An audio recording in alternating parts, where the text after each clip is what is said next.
अस्सलाम वालेकुम guys, how are you? This is Saaz Shoaib again from box brain. और जैसे कि हम लोग हमारा जो करंट टाइम सेशन है वो ऑन गोइंग है अल्हम्दुलिल्लाह। और बड़ा सक्सेसफुल जा रहा है, फीडबैक बहुत अच्छे मिल रहे हैं आप लोगों के, काफ़ी लोग हम लोगों को देख रहे हैं।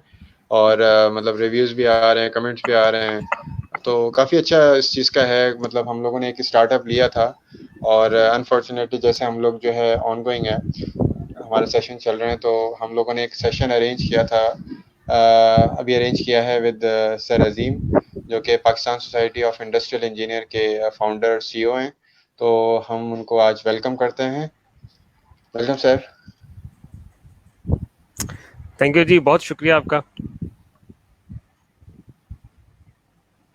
अच्छा, आज हम लोग जो है वो इंडस्ट्री 4.0 पे बात करेंगे। जैसे कि आजकल टेक्नोलॉजी की तरफ जा रहा है, तो इंडस्ट्रियल एवोल्यूशन भी इसी तरीके से चेंज हो रही है। तो इसी एस्पेक्ट में हम लोगों ने एक सेशन अरेंज किया ऑनलाइन करंट टाइम सेशन में, कि अजीम साहब को इनवाइट किया जाए और इंडस्ट्री 4.0 पे आज ये हमसे बात करेंगे। तो हम लोग तो काफ़ी कम डिस्कशन रहेगा, अजीम साहब ही ज़्यादा हमें ट्रेन करेंगे रिगार्डिंग इंडस्ट्री 4.0। हम तो अभी न्यूली मतलब कमर्स हैं related to industry 4.0 and technology and all that. तो ओवर टू यू अजीम साहब, आप बिल्कुल कंटिन्यू करें। और ऑन गोइंग सेशन में हमारा कमेंट्स भी आते रहेंगे, तो हम कमेंट भी ऐड करते रहेंगे और उसका जो है जवाब वगैरह भी आपके साथ डिस्कस करते रहेंगे। जी, अजीम थैंक यू। साहब, आपको अजीम साहब, फर्स्ट आपको ग्रीटिंग आ फर्स्ट गई है। ग्रीटिंग आ गई है। सॉरी। सॉरी। ग्रीटिंग आई है आपके ग्रीटिंग लिए। आई है आपके लिए, वो आपकी स्क्रीन के ऊपर नीचे आ रहा होगा, ठीक है। Okay, thank okay, you. Thank you. Over to you Azeem साहब, स्टार्ट करिए, बिस्मिल्लाह। अच्छा जी, बिस्मिल्लाहिर्रहमानिर्रहीम। सबसे पहले तो आपका बहुत बहुत शुक्रिया, आपने मौका दिया इस बड़ी अहम टॉपिक के ऊपर बात करने के लिए।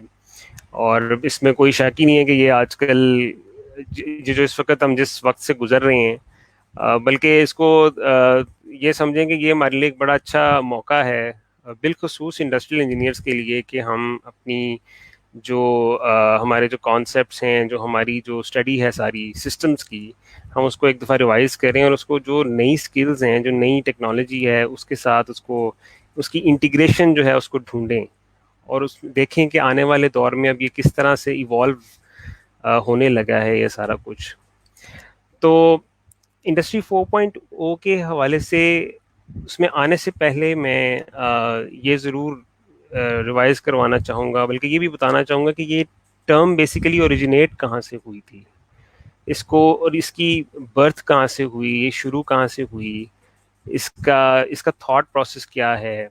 क्योंकि एक अक्सर आजकल ये देखा जाता है कि लोग समझते हैं कि शायद सिर्फ ऑटोमेशन से, आर्टिफिशियल इंटेलिजेंस इस्तेमाल कर लेने से आप इंडस्ट्री 4.0 में बस आप एंटर हो गए हैं। अब बिल्कुल इस तरह नहीं है। इंडस्ट्री 4.0 एक पूरा एक माइंडसेट का नाम है, ये पूरी एक फिलॉसफी है, ये बिल्कुल एक सादा सी ऑटोमेशन नहीं है। ऑटोमेशन तो पहले भी होती थी, ऑटोमेशन के दौर से तो हम काफ़ी हद तक वैसे भी गुजर रहे हैं, लेकिन मशीन्स की इंटेलिजेंस होना, फिर उसके अंदर न्यूरल नेटवर्क्स का आ जाना, फिर बिग डेटा का आ जाना, फिर ब्लॉकचेन का आ जाना, ये बहुत सारे छोटे छोटे, आप कह लें कि पजल के पीसीज हैं कि जिनको जोड़कर एक बहुत बड़ी फिलॉसफी है कि जिसने बर्थ ली पिछले कुछ अरसे में। और ये ऐसे इवॉल्व कर रही है कि अब तो आगे इंडस्ट्री 5.0 का टर्म भी इस्तेमाल हो रही है, 6.0 के भी कॉन्सेप्ट्स के ऊपर काम हो रहा है। और इसके अंदर बहुत सारी मॉडर्न टेक्नोलॉजीज हैं, मिसाल के तौर पर क्वांटम कंप्यूटिंग है जिसके ऊपर बड़ी तेज़ी से काम हो रहा है।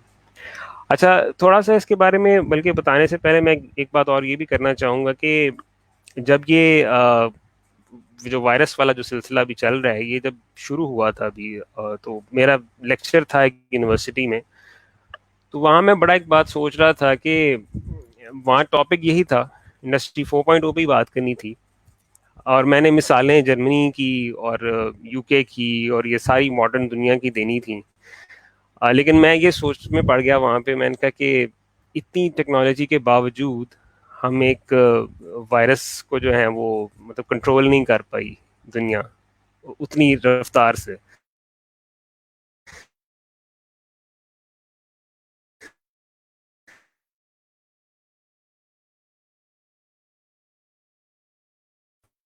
तो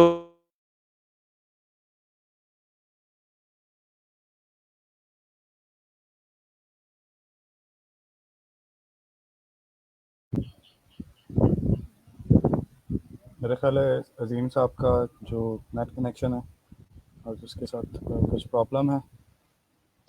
ओके, ठीक है। अगर आप इंडस्ट्रियल 4.0 के बारे में कुछ बात करना चाहें। यार एक्चुअली बिल्कुल अजीम साहब ने जो है बड़ा अच्छी बात करी regarding industry 4.0। We are not ready for industry 4.0। इतने ज़्यादा जो है मतलब एक वायरस आया और मतलब पूरी दुनिया पे इफेक्ट हो गया। और unfortunately we can't control the virus, even the super power also can't control the this pandemic. और बहुत हम लोग मतलब एक रियली शॉकिंग एक सिचुएशन से गुजर रहे हैं कि व्हाट इज मतलब क्या क्या चल रहा है, ठीक है। मतलब जैसे मैंने अभी लास्ट सेशंस में डिस्कस किया, I am searching on it कि what is the root cause of this कोविड-19। मतलब लेकिन हमारे पास कोई रॉ डेटा नहीं है। सम से दैट के दिस इज द फ्यूचर, मतलब और समवन दे से दैट के दिस इज अच्छा अजीम साहब हमारे साथ आ गए वापस। तो सर अजीम साहब हम यही बात कर रहे थे कि सुपर पावर तक जो है ये कोरोना वायरस जो है वो मतलब कंट्रोल नहीं कर पाया, और बस इतनी लेटेस्ट टेक्नोलॉजी है एंड ऑल दैट। या एक दूसरे पहलू में हम ये भी बात कर सकते हैं क्या इसको रोका नहीं गया। मतलब हमारे पास काफ़ी अलग-अलग थ्योरीज आ रही हैं। हम लोग मैं भी रिसर्च कर रहा था अभी रिसेंटली ऑन कोरोना वायरस, और आप लोग तो बल्कि अभी रिसर्च लैब में और अभी आप रिसर्च उसमें हैं। तो मतलब हम लोग इस चीज़ का मुद्दे तक नहीं पहुँच अभी तक पहुँच पाए। मतलब दिसंबर 19 से ये ऑनवर्ड है, नवंबर 19 से, और अभी तक सुपर पावर तक और सब लोग या इस चीज़ को बताना नहीं चाह रहे कि what is the root cause of this. जी। हाँ जी, मैं सॉरी बीच में कनेक्शन ब्रेक कर गया, हो सकता है ये प्रॉब्लम बार बार भी हो, तो will keep it in mind. जी बिल्कुल, इस तरह ही मैं यही बात कर रहा था कि इतनी टेक्नोलॉजी के बावजूद अभी भी हम लोग यानी हम लोगों से मुराद यानी जो डेवलप्ड कंट्रीज हैं वो इसको उस तरह से टैकल नहीं कर सकी, इसको मैनेज नहीं कर सकी। और इंटरेस्टिंगली कि जहाँ पे बिल गेट्स जैसे बड़े नामों के बारे में जिस किस्म की कॉन्स्पिरेसी थ्योरीज इस वक्त चल रही हैं, अगर आप बिल गेट्स की सिर्फ पिछले जो वो तकरीबन पिछले 2 दहाई से बिल गेट्स जो हैं वो वैक्सीन पे कर रहे हैं, हम कर रहे हैं। आपको आवाज आ रही है ना मेरी? जी हाँ, आवाज़ आ रही है। ओके।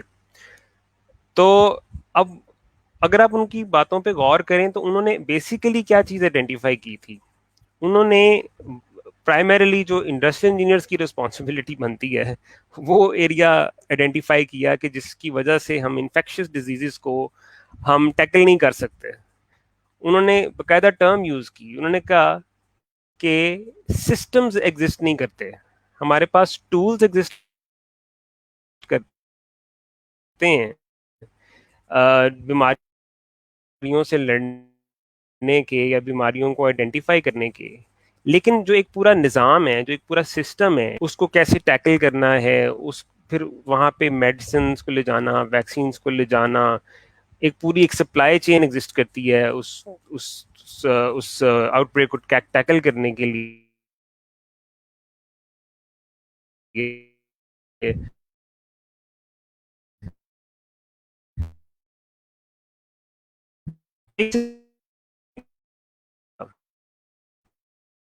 उन्होंने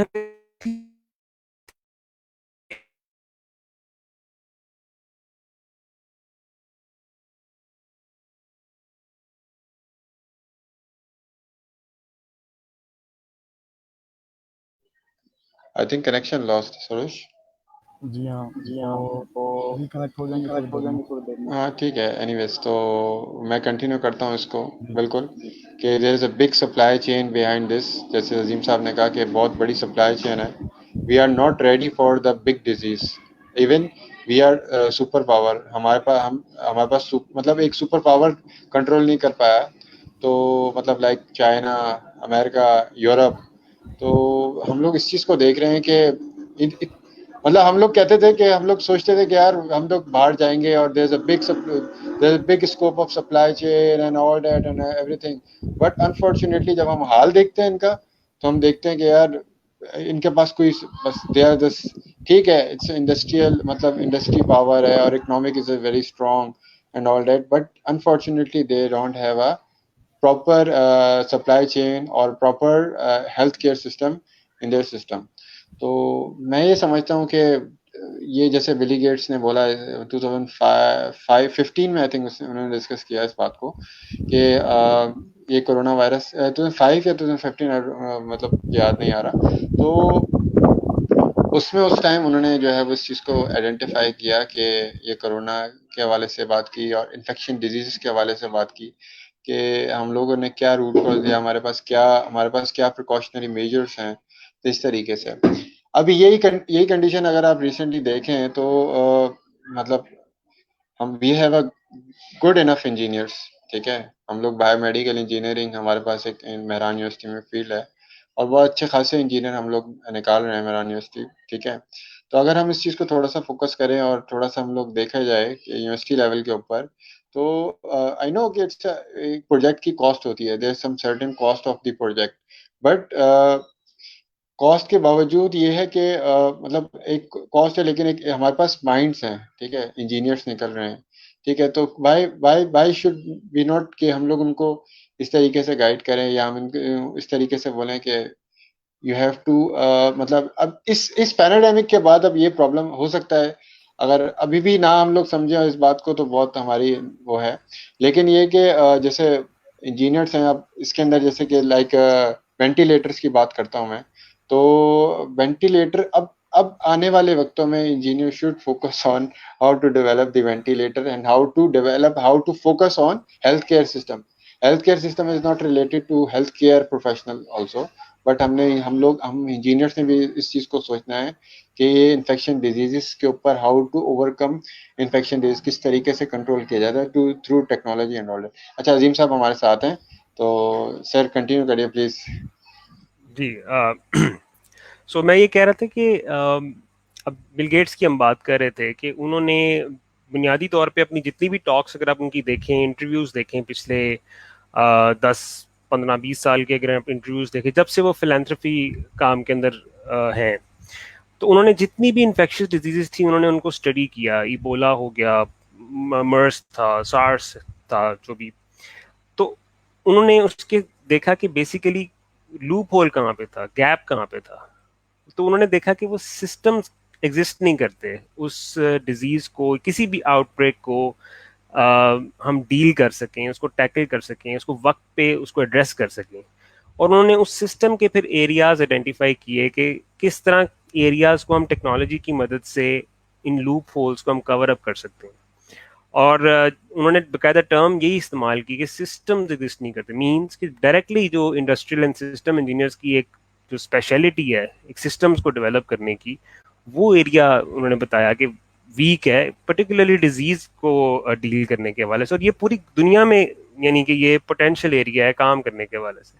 और अगर आप इस वक्त हमारे मुल्क में भी गौर करें तो हमारा भी इस वक्त यही मसला है कि हमें डिजीज की यहाँ आने इमरजेंस से लेके अभी तक उसको डील करने के हवाले से हम लोग अनसर्टन है। तरह तरह की क्यास्टियाँ चल रही हैं, थ्योरीज चल रही हैं, ये है जी वो है, फिर एक सिस्टम भी नहीं एग्जिस्ट करता, किसको आप डिक्लेयर करना है किसको नहीं करना, किट्स का मसला है। ये एक सिस्टमेटिक फॉल्ट है, ये सिस्टमेटिक फ्लॉ है जिसको हमें डील करने की जरूरत है। तो इसको अब इंडस्ट्री 4.0 का इससे क्या ताल्लुक है? मेरे ख्याल में तो बड़ा गहरा ताल्लुक है। वो ये है, इस तरह से है कि आपकी इस पूरी सप्लाई चेन में कई एरियाज हैं कि जहाँ पे आप टेक्नोलॉजी को यूज़ कर सकते हैं। जिस तरह गवर्नमेंट ने एक वो एप्लीकेशन लॉन्च की हुई है कोविड-19 की, जिसमें आप पर्टिकुलरली वो हॉटस्पॉट एरियाज के जहाँ से केसेस निकल रहे हैं उन केसेस को उन्होंने हीट मैप बना के वहाँ पे आइडेंटिफाई किया हुआ है, ताकि आप अपने एरियाज में भी देख सकें कि आपके इर्द गिर्द कौन कौन से या कितनी क्वांटिटी के केसेस एग्जिस्ट कर रहे हैं। तो इस तरह की टेक्नोलॉजिकल इंटीग्रेशन से आप इन प्रॉब्लम्स को एड्रेस कर सकते हैं। तो मेरा ये बताने का मकसद यही था कि हम लोगों को बिलखसूस इंडस्ट्रियल इंजीनियर्स की बहुत बड़ी रिस्पॉन्सिबिलिटी है इस वक्त कि हम लोग ये जो इस वक्त इतना बड़ा क्राइसिस हमारे मुल्क में है, हम इसको फोकस करें। हम ऐसे ग्रुप्स, ऐसे फॉरम्स, पर्टिकुलरली जैसे ये अब आप लोगों ने एक डिस्कशन जो स्टार्ट की हुई है, ये बहुत ज़बरदस्त इनिशिएटिव है। क्योंकि मैं देख रहा था कि तकरीबन हर फील्ड का बंदा कहीं ना कहीं कोई ना कोई वो ऑनलाइन सेशंस कंडक्ट कर रहे हैं, लेकिन हम लोग नहीं कर रहे थे। तो ये हमारे पास अपॉर्चुनिटी है कि हम इसको अवेल करें और इसमें इस पर्टिकुलरली इस क्राइसिस के हवाले से अपने सॉल्यूशंस जो हैं, हमारी फील्ड जो हमें सिखाती है, उसमें ऑपरेशंस मैनेजमेंट की जो टेक्निक्स हैं, हमारी सिक्स सिग्मा के जो एरियाज हैं, जो हमारी लीन की जो मेथडोलॉजी है, अब इस हमारे जो पूरा इस टाइम इस डिजीज़ को टैकल करने का जो पूरा एक प्रोसेस है, हम उसमें से उस पर लीन अप्लाई करें, उसमें से वेस्टेजेस को रिमूव करें, आइडेंटिफाई करें कि एरियाज कि किस तरह हम इस डिजीज़ को टैकल कर सकते हैं। अपने हॉस्पिटल्स को जाएं, उन इमरजेंसीज में जाएं, उनकी जो बेड्स की ऑप्टिमाइजेशन में उनको हेल्प आउट करें। हमारे पास सिमुलेशन सॉफ्टवेयर हैं, उसको इस्तेमाल करें। तो ये बहुत बड़ा एरिया है इस वक्त तुम्हारे लिए काम करने के लिए। अच्छा, इसमें तो एक चीज़ ऐड तो करूँ, इसमें एक चीज़ ऐड जी करूँ सर, जी मतलब लाइक बिफोर कोविड-19, मतलब जैसे वॉक्सप्रिंट अभी हमारे हमारे साथ काम कर रहे हैं, हमारे मतलब हम लोग काम कर रहे हैं डिफरेंट फील्ड्स के ऊपर, डिफरेंट लोग हैं, और हम लोग इंडस्ट्रियल इंजीनियरिंग बेसिकली टूल्स तो हैं, बट हम बेसिकली हमारा जो एजेंडा है वो industrial to introduce industrial engineering, proper industrial engineering in every sector and every corporate sector of Pakistan, not related to production, but also related to you can say service sector. तो अभी recently मतलब ये corona आया, corona कोविड-19 आया, but before date हमारे पास दो project in hand थे to implement the lean system in the hospitals. और दो बड़े हॉस्पिटल आ गए थे, ठीक है, कराची के बड़े हॉस्पिटल्स हैं। तो दे हैव मतलब हम लोग गए, उनको जाके थोड़ा सा डिस्कस किया।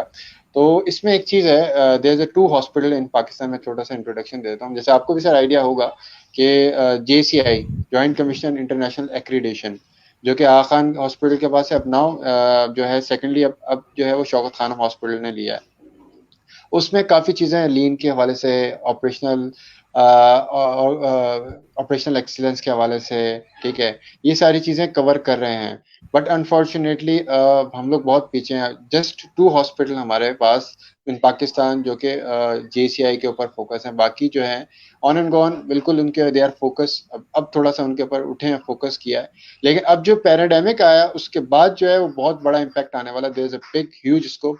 उसके बाद बड़ा स्कोप आने वाला है कि मतलब इन टूल्स के ऊपर आप फोकस करना शुरू कर देंगे। लाइक जैसे आपने वेस्टेज की बात करी, there is a different wastage, like you can say that कि अगर अब एक बड़ा अगर मैंने भी एक एनालिसिस किया, अभी मेरे वन ऑफ माय एक डॉक्टर है जो कि मेरे इंडस हॉस्पिटल में मतलब वो लोग मतलब वो काम कर रहे हैं, फ्रंट लाइन ऑफिसर है वो, ठीक है, एमबीबीएस। तो मतलब वो काम कर रहा है और वो कह रहा है 36 hour I am doing duty and 36 hour मेरा ऑफ है।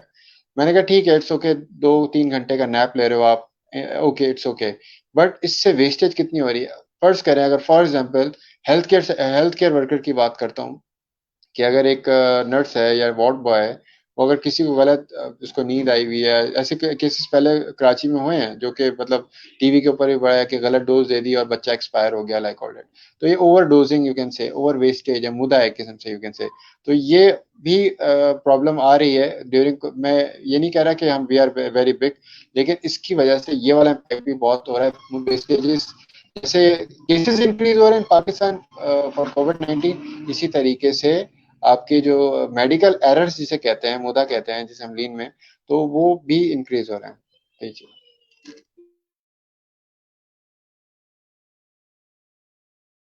हाँ जी, बिल्कुल। मैं यही बात कर रहा था कि हमें इसकी तरफ और लोगों को भी आना चाहिए, और जिस तरह आपने जितना कंट्रीब्यूट किया है अभी तक, जितना काम किया है, तो हम एक जिस तरह हमारी जो सोसाइटी है, Pakistan society of industrial engineers, इसका बनाने का मकसद ही यही था कि ये एक प्लेटफॉर्म होना चाहिए कि जहाँ पे across the board, globally, nationally, जो भी इंडस्ट्रियल इंजीनियरिंग के स्टूडेंट्स हैं, प्रोफेशनल्स हैं, यूनिवर्सिटीज़ हैं, रिसर्चर्स हैं, वो लोग अपना काम जो है हम लोग एक प्लेटफॉर्म पे इकट्ठा करें, शेयर करें आपस में, ताकि हमारे लिए और एवेन्यूज़ ओपन हो, हमारे लिए हमारा होराइजन, हमारा विजन ब्रॉड हो, और सबको पता लगे कि अच्छा हाँ, इस एरिया में यहाँ काम हो रहा है, इस जगह पे ये लोग ये यहाँ पे काम कर रहे हैं। हम लोगों ने एक मैगजीन भी इसलिए लॉन्च किया, उसके हमने 2 वर्जन्स निकाले, जिसमें हमने मुख्तलिफ स्टूडेंट्स को अपॉर्चुनिटी दी कि वो अपने प्रोजेक्ट्स के बारे में डिटेल्स शेयर करें, अपने आइडियाज़ के बारे में शेयर करें, अपनी सक्सेस, अपनी स्टोरी अपनी शेयर करें।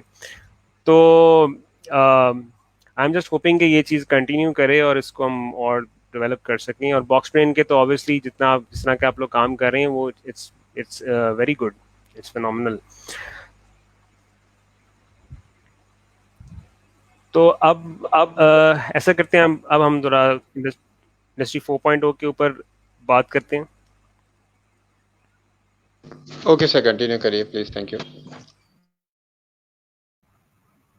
ओके, सो मैं आपको ना एक वो प्रेजेंटेशन अपनी ज़रूर दिखाना चाहूँगा यहाँ पे, ताकि हम इसको थोड़ा सा ज़रा फॉर्मलाइज कर लें।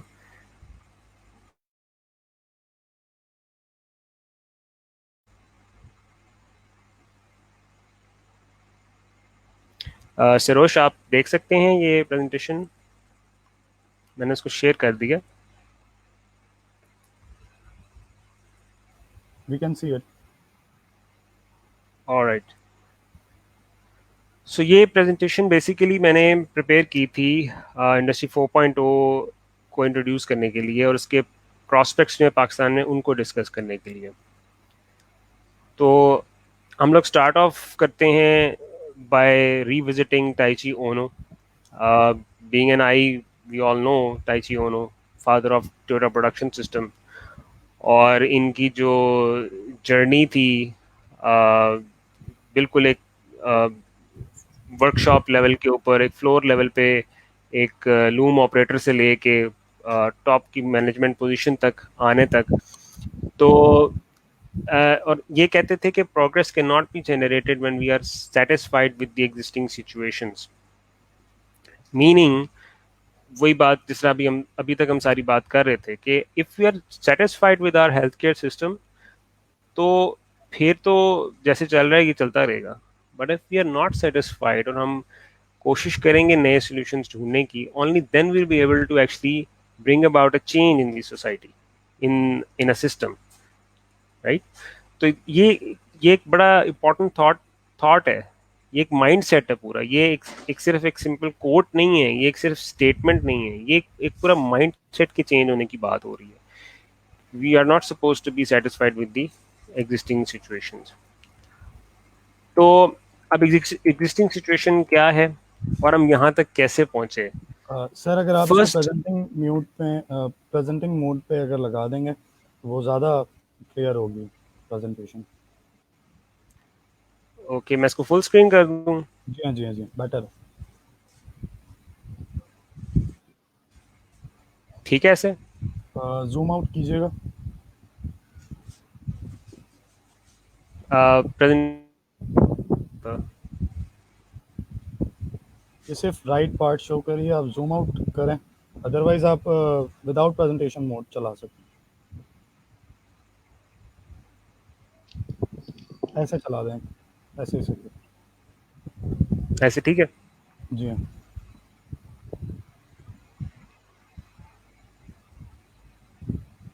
अब ठीक है? जी हाँ।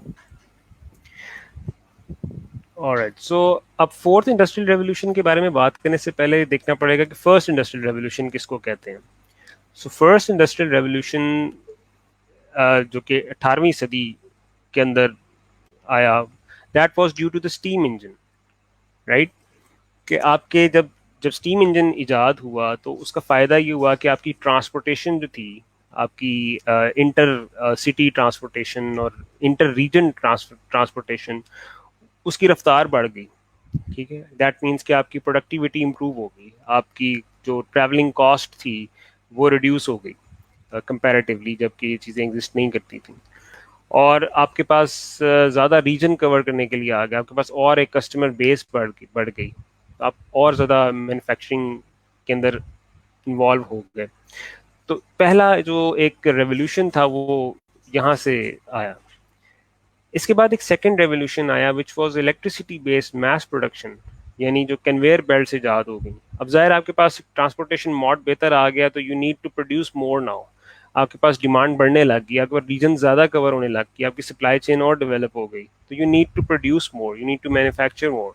और वहाँ पे इलेक्ट्रिसिटी और ये जो मैकेनिक टूल्स थे, इन्होंने हेल्प की आपकी प्रोडक्शन इम्प्रूव करने में और उस डिमांड को मीट करने में। And that actually led to the second revolution, क्योंकि ये इतना वाइड स्प्रेड हुआ, हर एक को अडॉप्ट करना पड़ा, कि ये एक रेवोल्यूशन बन गया। इसके बाद आया थर्ड इंडस्ट्रियल रेवोल्यूशन। हम लोग जो 90s की जनरेशन है, हम वी आर वेरी फॉर्चुनेट कि हमने तकरीबन जो थर्ड रेवोल्यूशन का स्टार्ट है बिल्कुल स्क्रैच से, जबकि वो एग्जिस्ट नहीं करता था, वहां से हमने इसको आते हुए देखा है कि हमने इंटरनेट जहाँ नहीं होता था वहां से हमने पाकिस्तान में बिलखसूस इंटरनेट जब आया था नया नया, और यहाँ पे ईमेल्स अभी नई नई स्टार्ट हुई थी और कंप्यूटर्स अभी नए नए यहाँ पे आने स्टार्ट हुए थे, तो हमने वो पूरा एक एरा देखा हुआ है। तो हमने देखा कि किस तरीके से कहाँ के जब लोग ईमेल भी करने से कतराते थे, अब लोग हर एक के पास स्मार्टफोन है, हर एक के पास इंटरनेट है, घर में हर एक के पास एक फैसिलिटी है इस चीज़ को यूज़ करने की, और ये एक पूरा एक रेवोल्यूशन बन गया ग्लोबली। और इस एरा के अंदर सीएनसी मशीन और कंप्यूटर कंट्रोल्ड मशीनरी ने इंडस्ट्री में बिलखसूस एक एक बहुत बड़ा कंट्रीब्यूशन दिया। वही मैस प्रोडक्शन जो पहले कन्वेयर बेल्ट्स पे मैनुअली अगर आप पार्ट्स ट्रांसफर कर रहे थे, अब वो आपके पास मशीन्स थी पूरी की पूरी के जो वो सारे प्रोडक्शन कर रही थी, तो आपकी मैस प्रोडक्शन बहुत बढ़ गई आपकी। अब ये फर्स्ट से लेके थर्ड तक ये सारा कुछ इंटरकनेक्टेड है, और आहिस्ता आहिस्ता उसमें प्रोडक्टिविटी इंप्रूव हो रही है, उसमें कॉस्ट रिडक्शन हो रही है, उसमें एफिशिएंसी बढ़ रही है, और इस चीज़ को कंपेटिटिव एडवांटेज की वजह से हर एक को अडॉप्ट करना पड़ रहा है, क्योंकि जो अडॉप्ट नहीं करता वो फिर मार्केट में पीछे रह जाता था। तो अभी तक हम लोग थर्ड रेवोल्यूशन के एज के ऊपर, यानी हम लोग थर्ड रेवोल्यूशन के एंड के ऊपर तकरीबन एग्जिस्ट कर रहे हैं। दुनिया फोर्थ के ऊपर स्टार्ट कर चुकी हुई है। सो अब हम देखते हैं कि फोर्थ इंडस्ट्रियल रेवोल्यूशन फिर क्या है। So fourth industrial revolution is what, ये जो सारे हम बज़वर्ड सुनते हैं आजकल हमारे इर्द गिर्द, artificial intelligence, internet of things, big data, hyper connectivity है, साइबर फिजिकल सिस्टम्स हैं। तो हुआ क्या कि वही मशीन्स, वही कंप्यूटर्स और वही इंटरनेट, यानी जो थर्ड रेवोल्यूशन में आया, वो आपस में इंटेलिजेंटली कनेक्ट हो गया। उसके अंदर इंटेलिजेंस है, उसके अंदर अपनी सोचने की सलाहियत पैदा हो रही है, और आपके पास क्योंकि थर्ड रेवोल्यूशन ने एम्पावर कर दिया यूजर को, यूजर लेवल के ऊपर, कंज्यूमर लेवल के ऊपर, तो आपके पास एक बहुत एनॉर्मस अमाउंट ऑफ डेटा आने लग गया। Data is the most powerful thing in the technology sector, या किसी भी चीज की आप बात कर लें, डेटा अगर आपके पास नहीं है तो you don't have the power. Data is actual power, और जब डेटा जनरेट होना स्टार्ट हुआ और हाइपर कनेक्टिविटी आ गई, it has given the birth to this fourth industrial revolution.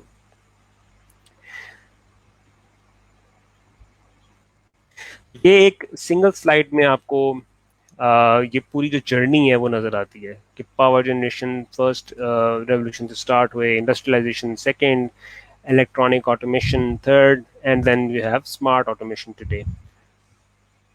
तो अब लेकिन ये जो बात अभी हो रही है, ये स्पेसिफिक इंडस्ट्री और मैन्युफैक्चरिंग के हवाले से बात हो रही है। अगर आप इससे बाहर निकल के देखें तो और भी फील्ड्स हैं जिनके अंदर चेंज आ रहा है, वो अब ये हम आगे चल के बात करते हैं। मेरी आवाज आ रही है ना? कोई कनेक्टिविटी का इशू तो नहीं है? जी सर, नहीं सर, आवाज नहीं, बिल्कुल क्लियर है सर। Okay okay.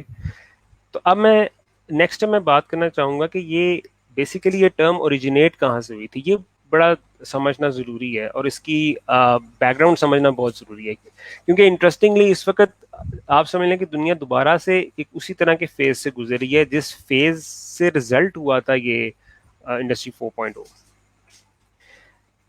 तो ये जनाब हैं, इनका नाम है Heinrich von Scheel. He is referred to as the father of industry 4.0, और ये बेसिकली स्ट्रेटिजिस्ट हैं, यानी ये ऑर्गेनाइजेशंस और बड़ी कंपनीज की जो स्ट्रेटजीज हैं वो डेवलप करते हैं। और इसके अलावा इन्होंने गवर्नमेंट की बहुत सारी पॉलिसीज़, यानी यूके की और जर्मनी की बिलखसूस, इन्होंने इंडस्ट्रियल स्ट्रेटजी जो थी वो इन्होंने डेवलप की। तो जब अगर इसको थोड़ा और हम देखें तो mastermind of European digital revolution. So he is regarded as the mastermind of the European digital revolution. और ये एरा कौन सा बनता है? ये एरा है 2008-9, यानी जो 2008-9 के दरमियान में जो एक इकोनॉमिक रिसेशन आया था, ग्लोबल इकोनॉमिक रिसेशन, जो बैंक्स के एक इशू की वजह से आया था, उस रिसेशन की वजह से जो आप डिप देख सकते हो इस चार्ट के अंदर, इस इस डिप के अंदर बेसिकली ये इंडस्ट्री 4.0 टर्म ने बर्थ ली थी। कैसे? क्योंकि एक डिप आई, रिसेशन आई, सो इंडस्ट्रीज के ऊपर प्रेशर बढ़ गया इकोनॉमी को रिवाइव करने का। जैसे इस वक्त अब ग्लोबल रिसेशन की तरफ हम जा रहे हैं ग्रेजुअली, लेकिन खैर इसके तो इम्पैक्ट बहुत ज़्यादा है। आई डोंट नो कि ये कितना को हम कैसे रिकवर करेंगे, लेकिन वो जो रिसेशन था उस वक्त का, उस रिसेशन में हेनरिक वॉन शील ने जर्मनी के लिए बिलखसूस एक डिजिटल एजेंडा तैयार किया, जिसके अंदर उन्होंने ये 17 ट्रेंड्स थे जो आइडेंटिफाई किए।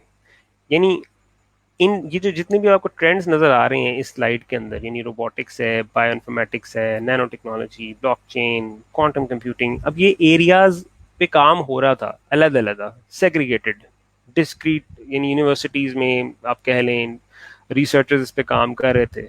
लेकिन दैट रिसेशन, क्योंकि उस रिसेशन ने एक अपॉर्चुनिटी क्रिएट की, तो उन्होंने इन एरियाज को बाकायदा आइडेंटिफाई किया कि ये वो एरियाज हैं जो कि इंडस्ट्री 4.0 के 3 पॉइंट एजेंडा जो उन्होंने आइडेंटिफाई किया कि digital world combined with the virtual world and combined with the physical world, इन तीन का जो कॉम्बिनेशन है, that is what he referred to, या जो टर्म है इंडस्ट्री 4.0, वो इन तीन की कॉम्बिनेशन को आइडेंटिफाई करता है। और इन तीन एरियाज में ये 17 ट्रेंड्स जो हैं वो कंट्रीब्यूट करते हैं इन एरियाज को। तो ये समझना बड़ा ज़रूरी। अब ये जिस तरह ये इनकी स्टेटमेंट थी बकायदा कि द फोर्थ इंडस्ट्रियल रेवोल्यूशन, अब ये मैं कहता हूँ ये कह लें कि ये बड़ी अच्छी डेफिनेशन है basically. The fourth industrial revolution is about the fusion of the physical, digital and virtual worlds, and it is a set against a backdrop of 17 colliding trends। अब ये भी बड़ा इंटरेस्टिंग टर्मिनोलॉजी है कि कोलाइडिंग ट्रेंड्स, यानी ये trends आपस में कोलाइड भी करते हैं, बड़े डाइवर्स हैं। यानी एक तरफ आप नैनो टेक्नोलॉजी की बात करें, दूसरी तरफ क्वांटम कंप्यूटिंग की बात करें, बज़ाहिर दोनों ऐसी है जैसे हम लोग यहाँ पे कहते हैं जी एक इलेक्ट्रिकल इंजीनियर है, एक मैकेनिकल इंजीनियर है, लगता है जैसे दोनों का कोई कोरिलेशन नहीं है, लेकिन दोनों बड़े क्लोजली रिलेटेड है। मिलके काम करें तो बहुत सारे एरियाज में काम कर सकते हैं। तो ये 17 ट्रेंड्स हैं जिनको उन्होंने आइडेंटिफाई किया है इंडस्ट्री 4.0, और इसीलिए उन्होंने कहा कि आने वाले यानी पास्ट टू 50 ईयर्स जो भी गुजरे हैं, उसके बाद ये बहुत बड़ा एक स्ट्रक्चरल चेंज आएगा इससे।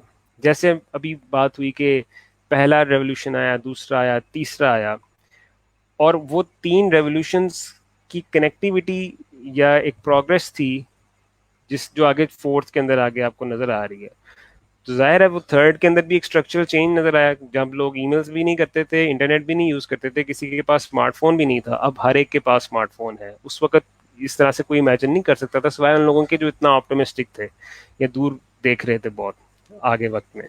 तो ये भी यही बात कर रहे हैं कि हम एक बहुत बड़े एक स्ट्रक्चरल चेंज से गुजरने लगे हैं, और प्लस इस पैंडेमिक ने तो अब ये जो स्ट्रक्चरल चेंज है इसको इनएविटेबल कर दिया। अब तो ये जिस तरह हम ऑनलाइन लर्निंग पे आ गए हैं, डिस्टेंस लर्निंग पे आ गए हैं, डिजिटल डॉलर की बात हो रही है, आपकी डिजिटल करेंसी की बात होने लग गई है, क्रिप्टो करेंसी के ऊपर और ज़्यादा बात होनी शुरू हो गई है। तो हम बहुत बड़े एक स्ट्रक्चरल चेंज से गुजर रहे हैं। इट मीन्स कि अगर हम लोगों ने अपनी स्किल्स को अपग्रेड ना किया, आने वाले दौर की जो इंडस्ट्री 4.0 की जो रिक्वायर्ड स्किल्स उनको अटेन ना किया, तो ना तो हमारी मार्केट सर्वाइव करेगी, ना हम लोग सर्वाइव करेंगे। जी सर एनालिस्ट जो हैं वो एस्टिमेट्स दे रहे हैं कि जो ट्रांसफॉर्मेशन टुवर्ड्स इंडस्ट्रियल 4.0 अगले 10 सालों में आनी थी दुनिया के अंदर, वो अब 1 से 1.5 साल के अंदर आ जाएगी और बहुत ज़बरदस्त तरीके से आएगी। एग्जैक्टली बिल्कुल सही कह रहे हैं वो। और वो क्योंकि वो ये सारा कुछ देख रहे हैं, वो इस चीज़ को, क्योंकि वो तो ऑलरेडी इस पाथ पे चल चुके हुए थे। हम लोग तो अनफॉर्चुनेटली अभी तीसरे के अभी मिड में हैं कह लें, या बस तीसरे के अंदर ही कहीं हम लोग घूम रहे हैं। हम अभी तक हमें समझ नहीं आ रही कि हमने उसको भी किस तरह मजीद अडॉप्ट करना है। लेकिन खैर बहुत पॉजिटिव बात ये भी है कि बहुत सारे लोग अच्छा इसमें एक चीज जी बिल्कुल ऐसे ही है। बिल्कुल आप सही कह रहे हैं कि थर्ड रेवोल्यूशन के अंदर अभी हम लोग मूव ऑन कर रहे हैं। तो लेकिन ये कि हमें ये जितनी जल्दी हो सके हमें इसके ऊपर आना शिफ्ट होना पड़ेगा। अदरवाइज जैसे अजीम साहब ने कहा कि हम लोग सरवाइव नहीं कर पाएंगे, तो इट्स ए वेरी। अब जैसे कि अभी रिसेंटली मतलब मैं अभी देख रहा था, मैं एक चीज शेयर करना चाह रहा हूँ आप लोगों के साथ कि दुबई के अंदर आप लोगों ने भी देखा होगा, दुबई खलीज टाइम के ऊपर आ रहा है कि उन्होंने एक हेलमेट पुलिस ने बनाया है, ठीक है। उसमें वो देख रहा है कि कौन से बंदे पे मतलब कोरोना वायरस है और कौन से बंदे पे नहीं है। तो इट्स काइंड ऑफ ये भी एक किस्म से कह सकते हैं कि ये भी एक लाइक इंडस्ट्री 4.0 का है कि एक स्मार्ट टेक्नोलॉजी आ गई है, जो कि वो मतलब एक मॉल में खड़े हुए हैं या पुलिस देख रहे मतलब एक स्ट्रीट पे चल रहा है और देख रहा है लोगों को, उसने हेलमेट पहना हुआ, देख रहा है कि किसको कोरोना वायरस है और किसको नहीं है, या तो इसे डिजीज उसको नजर आ रही है, बैक्टीरिया इस टाइप के नजर आ रहे हैं उसको उस हेलमेट के अंदर। सर व्हाट डू यू से सर?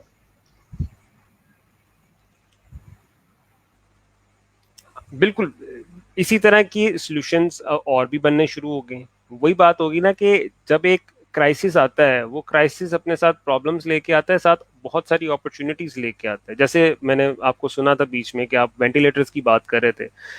ये कितना अच्छा इनिशिएटिव है कि पाकिस्तान में बहुत सारे स्टार्टअप्स ने, बहुत सारे लोगों ने खुद से इस नीड को समझ के उस पे अपने तौर पे ओपन सोर्स वेंटिलेटर प्रोजेक्ट्स के ऊपर काम शुरू कर दिया और एक चेन स्टार्ट कर दी ना।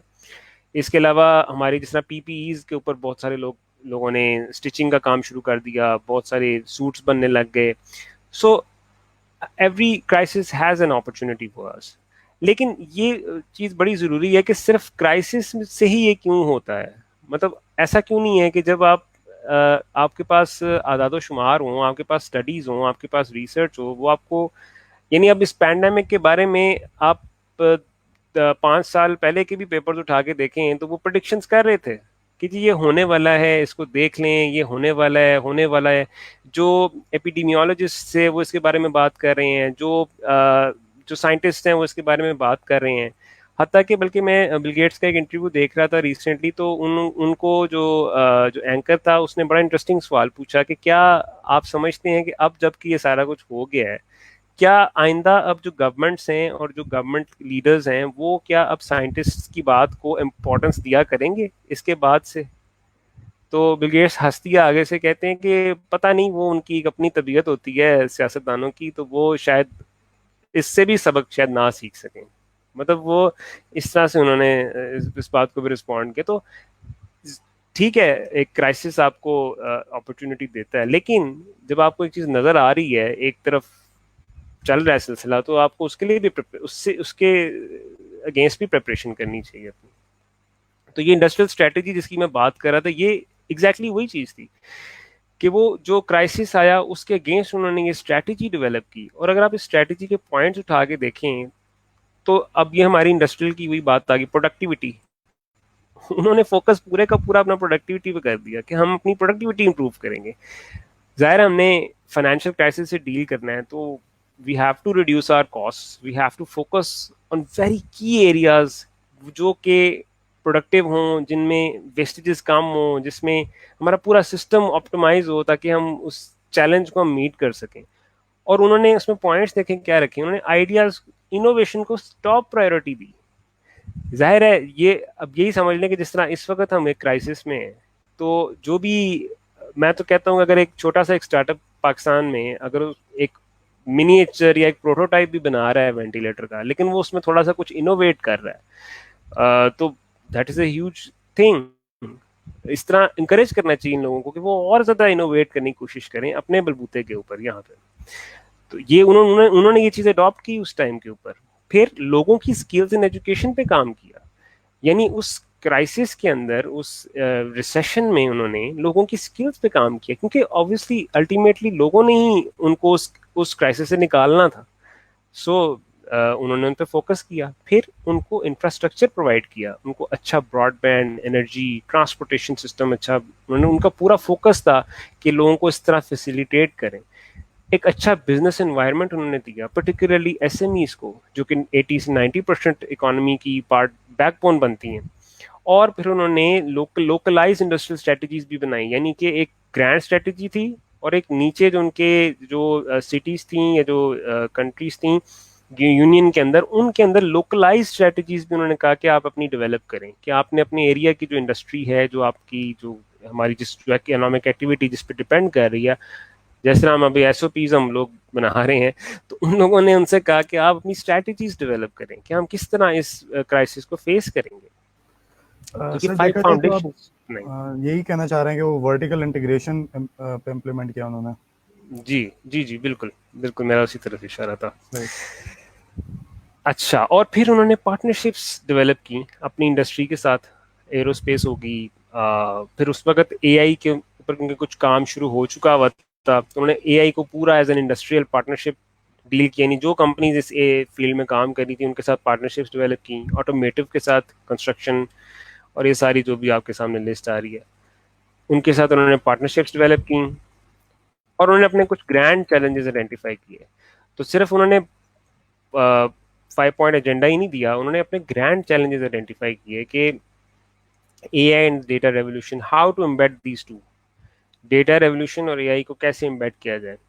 फिर क्लीन ग्रोथ, उन्होंने सिर्फ उस पर ही नहीं फोकस किया, एनवायरनमेंट पे भी फोकस किया, mobility, low carbon transportation, automation, फिर आपकी एक एजिंग सोसाइटी है, एक हेल्थ केयर और लेबर मार्केट के जो चैलेंजेस हैं उनको भी फेस करनी, ये उनके चैलेंजेस थे। उन्होंने 4 चैलेंजेस अपने आइडेंटिफाई, यानी उस रिसेशन के पीरियड में भी उन्होंने बड़े की एरियाज को आइडेंटिफाई किया जो उनकी सोसाइटी को फिर उस क्राइसिस से निकाल सकता था, और जिसने उनको फिर इवेंचुअली निकाला, इस स्ट्रैटेजी ने उनको बेसिकली निकाला। अगर ये स्ट्रैटेजी वो उस टाइम ना डिवाइस करते, इसके ये पावरफुल एरियाज और पॉइंट्स ना आइडेंटिफाई करते, तो वो पता नहीं वो रिसेशन से फिर कैसे निकलते हैं। उन्होंने ये चीज स्ट्रैटेजी बनाई तो वो इससे निकले। राइट फिर सर। अब इस चीज को हम सामने रखें तो waves of industry 4.0। Sir sir sorry for interruption. Sir क्योंकि बहुत सारे लोग हो सकते हैं मैं मोबाइल पे भी देख रहे हूँ, तो ये फॉन्ट्स जो हैं वो बिल्कुल माइन्यूट नज़र आ रहे हैं। आप एक काम कर सकते हैं, आप दोबारा से शेयर स्क्रीन करें और उसमें आप कैसे फुल एंटायर स्क्रीन जो है ना वो सेलेक्ट कीजिएगा, उसके बाद M S P P T पे आके इसको प्रेजेंट कर सकते हैं आप। ओके, मैं वैसे कर देता हूँ, ठीक है।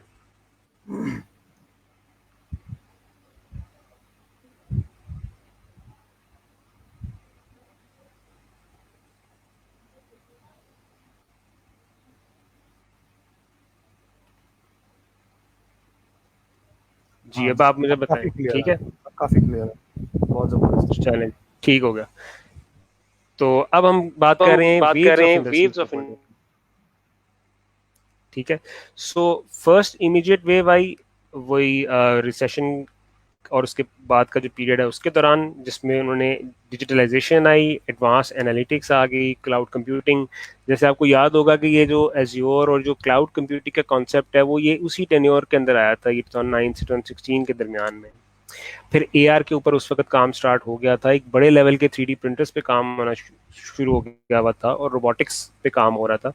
और 3D प्रिंटिंग का तो मैं इसलिए भी कह सकता हूँ क्योंकि मैंने अपना पहला 3D प्रिंटर जो था वो 2014 में बाय किया था। तो I can say for sure कि ये उस टाइम ये फर्स्ट वेव जो थी इंडस्ट्री 4.0 को, उसको हम फेस कर रहे थे। फिर सेकेंड वेव 2016 से 2025, यानी इस वक्त जो हम जिस पीरियड से गुजर रहे हैं, इसमें ये हमारे पास, ये हम सेकेंड वेव से गुजर रहे हैं।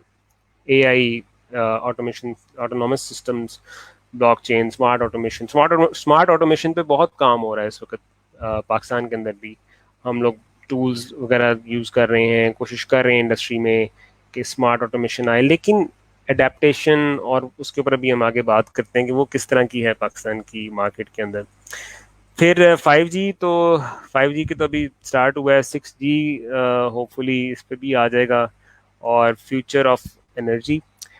लेकिन ज़्यादा इंटरेस्टिंग जो मुझे चीज़ लगती है वो थर्ड वेव लगती है, कि पर्टिकुलरली जो इस वक्त हम क्राइसिस फेस कर रहे हैं, क्योंकि अभी क्वांटम कंप्यूटिंग और ये क्वांटम क्रिप्टोग्राफी और पर्टिकुलरली जो ये एरियाज हैं, ये भी आ, उस तरह से यानी कि एग्जिस्ट तो कर रहे हैं। एक मैंने पढ़ा था कि एक क्वांटम कंप्यूटर है जिसके ऊपर उन्होंने जीनोम सीक्वेंसिंग और वैक्सीन जो ये जो ढूंढने की कोशिश कर रहे हैं, उसके मल्टीपल तकरीबन 1000 ऑफ आइट्रेशन उन्होंने एक सिमुलेटर पे चलाई हैं, कि जिसके पीछे क्वांटम कंप्यूटर एग्जिस्ट कर रहा है, आई बिलीव आईबीएम का है। तो ये जो थर्ड वेव है ये बड़ी इंपॉर्टेंट है। और अगर हम लोग अब देखें, जिसमें जितनी भी फील्ड्स के नाम लिखे हुए हैं इसमें आपको कहीं इंडस्ट्रियल इंजीनियर लिखा हुआ नजर नहीं आ रहा, लेकिन एक इंडस्ट्रियल इंजीनियर इन सारी फील्ड्स को में से किसी में भी अपने आप को अगर चाहे तो वो ग्रो करा सकता है। यू मीन टू से कि एज एन अपॉर्चुनिटी उसको ऑप्ट कर सकता है? बिल्कुल ऑप्ट कर सकता है, क्योंकि आपके पास, बट ये जो अब इस टाइम ये जो टाइम गुजर रहा है, इस टाइम में कोई भी अगर सपोज हम में से क्वांटम कंप्यूटिंग में इंटरेस्टेड है, आप आराम से कोर्सेरा पे जाएं, आप किसी ऑनलाइन MIT के कोर्स पे चले जाएं, हार्डली आपको मेरा ख्याल है 2 या 3 कोर्सेज चाहिए एटलीस्ट आपको बेसिक्स कवर अप करने के लिए कि इसमें हो क्या रहा है। क्योंकि जब आपके पास बेसिक्स होंगी तो आप उसको, अब कहीं कोई चीज़ पढ़ेंगे आप बिल्कुल ब्लैंक नहीं होंगे, आपको पता होगा कि ठीक है ये चीज़ डेवलप हो रही है और आप अपने नॉलेज के साथ उसको इंटीग्रेट कर सकेंगे, और इसी चीज़ की आगे ज़रूरत पड़ेगी क्रॉस वर्क करने की। ये कंपार्टमेंट्स आगे चल के काम नहीं आने वाले कि एक इलेक्ट्रिकल इंजीनियर तो वो सोचे कि मेरा मैकेनिकल से कोई ताल्लुक नहीं है, या केमिस्ट्री का केमिकल इंजीनियर सोचे कि मेरा इलेक्ट्रिकल से कोई ताल्लुक नहीं है। जिस तरह हमारी लेबॉरेटरी में अब हम लोग फिज़िक्स में ख़ास करके हम देखते हैं कि लोग समझते हैं कि जी एक इंजीनियर का फिज़िक्स में कोई काम नहीं है, या एक मैकेनिकल इंजीनियर का फिज़िक्स में कोई काम नहीं है। हालांकि फिज़िक्स का कोई भी प्रॉब्लम उठा के देख लें, वो सारी की सारी इंजीनियरिंग उस प्रॉब्लम को मिल के सॉल्व करती है। उसमें मैथमेटिशियन भी साथ इन्वॉल्व होता है, उसमें फिजिसिस्ट तो होता ही है, लेकिन मैकेनिकल इंजीनियर हत्ता कि कंप्यूटर इंजीनियर और एक प्रोग्रामर तक इन्वॉल्व है, अगर आप उसको मॉडर्न वे में उस प्रॉब्लम को सॉल्व करना चाहें। प्रॉबेबली यही वजह है कि हम लोग जहाँ बैठे हैं वहाँ क्यों बैठे हैं, क्योंकि हम लोग इस कंपार्टमेंटाइजेशन में बिलीव करते हैं।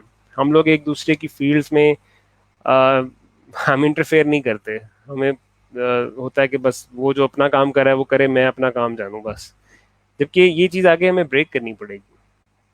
तो ये चीज़ आपके सामने multi multi three way. Multi talented जी जिसे कहते हैं, ये भी एक चीज़ आएगी। मल्टी टैलेंटेड एक चीज़ होगी, नॉट रिलेटेड टू मतलब आपको एक ही स्पेसिफिक। अभी कल हमारे पास कल ही हमारे साथ एक सेशन था, HR पर्सन थे हमारे साथ, HR मैनेजर थे डॉलेंस के, जहीर साहब। उन्होंने भी ये बात की सेम आपकी, कि एक ही स्किल के ऊपर आप नहीं, अब जैसे इंजीनियर या यंग इंजीनियर अभी आने वाले वक्तों में या आएंगे, तो वो एक ही फील्ड के ऊपर एक्सपर्टी हासिल ना करें। वो सप्लाई चेन में भी एक होता है, जैसे कि अभी जैसे कि हम लोगों ने, मैंने भी अभी रिसेंट जैसे काम किया लास्ट में, जो मेरे मतलब कंपनी थी थल इंजीनियरिंग, तो उसके अंदर भी एक वो होती थी, रिवॉल्वेशन होती थी कि कुछ दिन आपने सप्लाई चेन पे काम करना है, देन आफ्टर क्वालिटी पे काम करना है, प्रोडक्शन डिपार्टमेंट में काम करना है, तो पूरा घुमाते थे हमें।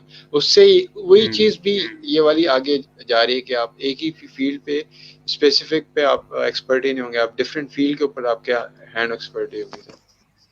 एग्जैक्टली और ये हमारे जूनियर्स को खास करके, हमारे जो आगे आने वाले इंजीनियर्स हैं, उनको ये चीज़ अभी से समझने की ज़रूरत है कि उनके पास एक बड़ा गोल्डन टाइम है। एक दफ़ा प्रोफेशनल लाइफ में आ जाएं, फिर आपके पास और बड़ी रिस्पॉन्सिबिलिटीज़ आ जाती हैं आपके पास, यानी काफ़ी आपको मुश्किल हो जाती है फिर आपके लिए टाइम निकालना भी। तो एक ये जो अच्छा टाइम है आपके पास, फ्री टाइम है आजकल का जो टाइम है खास करके, इसको यूज़ करें, अपनी स्किल्स बनाएं मुख्तलिफ। ये सारी आपके सामने इस वक्त जो फील्ड नज़र आ रही हैं ये बड़ी अच्छी एक समरी है कि आपको किन किन इनमें से जिन एरियाज में आपको इंटरेस्ट है उसमें से आप एक्सपर्टीज लेनी शुरू कर दें, वो आपको कल को कहीं ना कहीं ज़रूर फ़ायदा देगी। बिल्कुल सर, बिल्कुल एग्जैक्टली। ओके सो आगे चलते हैं। ये स्लाइड मैं स्किप कर रहा हूँ क्योंकि इसमें टेक्स्ट भी काफ़ी छोटा है, लेकिन मैं इतना बता देता हूँ कि ये वही जो माइकल वॉन्शेल हैं, ये उनका एक बड़ा की उनकी स्लाइड है जिसमें उन्होंने अर्ली अडेप्ट करने वाले जो इंडस्ट्री 4.0 को अगर अर्ली अडेप्ट करते हैं उसके फ़ायदे क्या क्या हैं उसको आइडेंटिफाई किया हुआ है, की फाइंडिंग्स के ऊपर बात की हुई है, क्या ड्राइवर्स होते हैं एक इंडस्ट्री में इस चेंज को अडॉप्ट करने की, उस पर बात की हुई है। तो अच्छा, फिर ये एक गार्टनर जो कि एक रिसर्च का इदारा है, वो आने वाले दौर की जो इमर्जिंग टेक्नोलॉजीज होती हैं ना, ये उनके ऊपर रिसर्च कर रहे होते हैं हर वक्त। ये आइडेंटिफाई कर रहे होते हैं कि कौन सी टेक्नोलॉजी है आने वाले टाइम में जिसकी हाइप आने वाली है, जिसके ऊपर बहुत ज़्यादा लोगों को काम करना होगा। तो ये वाला 2014 का एक उनका चार्ट है जिसमें उन्होंने, अगर आप गौर करें तो इसकी पीक पे उन्होंने IoT को आइडेंटिफाई किया हुआ है कि ये आने वाले टाइम में ये पीक करेगी इसकी जो हाइप है। फिर बिग डेटा, एआर की बात की हुई है उन्होंने, और आगे चल के एंटरप्राइज लेवल 3D प्रिंटिंग और इसके ऊपर बात की हुई है। और इसी तरह इन्होंने यही स्टडी रिपीट की हुई है, ये प्रोबेबली 2019 की स्टडी है। तो अगर आप गौर करें तो इसकी इसी कर्व की जो स्टार्टिंग है, वही जो अभी हमने पहले देखी हैं टेक्नोलॉजीज, उनमें से कुछ टेक्नोलॉजीज और यहाँ पे मजीद और आ गई हैं वो यहाँ पे उन्होंने आइडेंटिफाई की हैं। लेकिन आगे उन्होंने पीक में देखें तो 5G और graph analytics, next generation memory. तो ये जो इनके जो साइकिल्स हैं, ये जो चार्ट्स हैं, मैं सबसे कहूँगा कि इसके ऊपर ज़रूर नज़र रखा करें। आपको आने वाले टेक्नोलॉजीज़ के बारे में इससे बहुत अच्छी इंफॉर्मेशन मिल सकती है और हेल्प कर सकती है आपको अपना कैरियर भी गाइड करने के लिए। तो इसके बाद क्विकली कुछ हम छोटी छोटी केस स्टडीज एग्जांपल्स के तौर पे देख लेते हैं कि इंडस्ट्री 4.0, वही बात कि माइंडसेट की बात हो रही थी ना, और सिर्फ इंडस्ट्री तक यानी मैन्युफैक्चरिंग इंडस्ट्री तक ये लिमिटेड नहीं है। एक केस स्टडी मैंने देखी जिसमें ये एक किंग्स हवाईन एक फैमिली ऑपरेटेड बेकरी है, जो कि जिनका एक सेंट्रलाइज्ड डेटा कलेक्शन सिस्टम है। वहाँ पे वो उनकी जितने बेकिंग ओवंस हैं वो उनका टेम्परेचर कलेक्ट कर रहे हैं, अपनी बेकिंग टाइम्स जो हैं, उनकी स्केल, उनकी वेट्स, उनकी मेंटेनेंस, उसको डेटा को यानी डेटा इंटीग्रेशन कर रहे हैं अपने पास। तो ये एक डायरेक्ट एप्लीकेशन है इंडस्ट्री 4.0 के इन कॉन्सेप्ट्स की। टोयोटा, हमारा जाना माना नाम जो है, वो रियल टाइम सॉफ्टवेयर इस्तेमाल कर रहे हैं एरर करेक्शंस के लिए अपने प्लांट में, एलाबामा प्लांट में। और आप देख सकते हैं उन्होंने बताया कि इसमें कॉस्ट सेविंग उन्होंने कितनी की है, $550,000 तक की उन्होंने कॉस्ट सेविंग की है। फिर जनरल मोटर्स जो हैं वो प्लांट का जो अप टाइम है उसको मैक्सिमाइज करने के लिए सेंसर्स का इस्तेमाल कर रहे हैं। अब गौर करें कि ये जो जितनी भी ये जो तीनों केस स्टडीज़ हैं, इनमें सेंसर्स, आईटी टेक्नोलॉजी, इसकी इंटीग्रेशन है। और आप आगे टूल्स आप बेशक इंडस्ट्रियल के इस्तेमाल कर रहे हो, आप उसमें ऑप्टिमाइजेशन कर रहे हो, आप रीवर्क को कम कर रहे हैं, स्क्रैप को कम कर रहे हैं, लेकिन उसके पीछे जो डेटा गैदर करने का जो मेथडोलॉजी है, असल में इंडस्ट्री 4.0 की जो ये जो टूल्स हैं आईओटी वाले और बाकी जो टूल्स हैं, वो आपको यही एम्पावर करते हैं कि आप ये सेंसर्स और ये डेटा गैदरिंग आपके लिए ईजी हो जाए और लो कॉस्ट हो जाए। आजकल सबसे बड़ी चीज़ ये है कि ये अब लो कॉस्ट होती जा रही हैं ये सारी चीज़ें, और ओपन सोर्स का मतलब है कि लोग खुद भी डेवलप कर सकते हैं। ठीक है, तो जीएम मोटर्स इसको इस्तेमाल कर रहे हैं। तो ये एक था इसका ग्लोबल पर्सपेक्टिव इंडस्ट्री 4.0 का। यानी मैंने आपको पहले कोशिश किया कि इंट्रोड्यूस कर दूं कहाँ से टर्म ओरिजिनेट हुई, उसके पीछे की फैक्टर्स क्या थे, बैकग्राउंड क्या थी, और इवेंचुअली के कैसे स्ट्रेटजीज डेवलप हुई, उनके क्या कंट्रीब्यूशन रही। अब पाकिस्तान के पर्सपेक्टिव में आके अगर इसको हम देखें तो एक ये मुझे बड़ी इंटरेस्टिंग लगती है पिक्चर कि यहाँ पे मशीन्स के हवाले से यूँ हो रहा है कि मशीन लर्निंग में हम लोग कंप्यूटर्स को और मशीनों को तो पढ़ाना सिखा रहे हैं और ख़ुद हम लोग मोबाइल फ़ोन्स में बिज़ी हैं। एक मैस हमारी जो है वो पॉपुलेशन जो है वो सिर्फ मोबाइल फ़ोन्स में और पोस्ट करने में वगैरह वगैरह उसमें बिज़ी है। तो ये जस्ट फॉर यानी फ़न है, लेकिन आयरॉनिकली कुछ इस तरह की सिचुएशन एग्जिस्ट भी कर रही है हमारे मुल्क के अंदर, और हमें इस चेन को हमें ब्रेक करने की ज़रूरत है। जिस तरह पहले बात हो रही थी कि every business challenge is the people development opportunity, अब ये जो क्राइसिस है इस वक्त हमारा, ये भी एक पीपल डेवलपमेंट अपॉर्चुनिटी है। हम अपने लोगों पे इन्वेस्ट कर रहे हैं। बिजनेसेस चाहे क्लोज हैं, घर से लोग बेशक काम कर रहे हैं, लेकिन अगर आप गौर करें हर एक का फोकस ये है कि अब हमें कोई लर्निंग अपॉर्चुनिटी क्रिएट करें। आपका ये सेशन एक लर्निंग अपॉर्चुनिटी है, आपने पीछे जितने भी और सेशंस किए हैं वो एक लर्निंग अपॉर्चुनिटी है।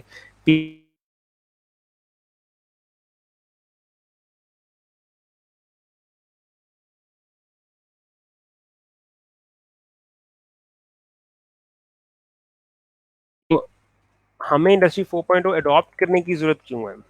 क्योंकि कई लोग ये भी सवाल करते हैं। एक इंडस्ट्री में हम लोग गए तो वो वहाँ पे वो यही कहते हैं कि भी वो भी ऑटोमेशन की तरफ भी इतने ज़्यादा वो इंक्लाइन नहीं थे। तो उनका यही सवाल था कि जी हमें इसका फ़ायदा क्या होगा। तो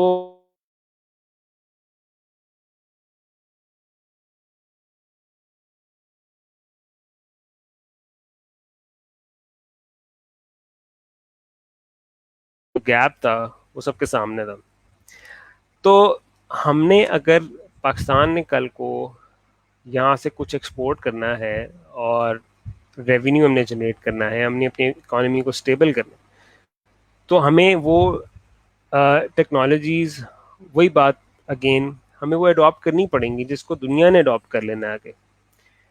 क्योंकि जब दुनिया उसको अडॉप्ट करेगी तो उनका जो कंपेटिटिव एडवांटेज है वो बढ़ जाएगा, उनकी कॉस्ट रिड्यूस हो जाएगी, वो कम, उनका लीड टाइम शॉर्ट हो जाएगा, वो अपने कस्टमर को जल्दी प्रोडक्ट प्रोवाइड करेंगे, उसकी क्वालिटी भी बेहतर होगी, उसकी कॉस्ट भी कम होगी।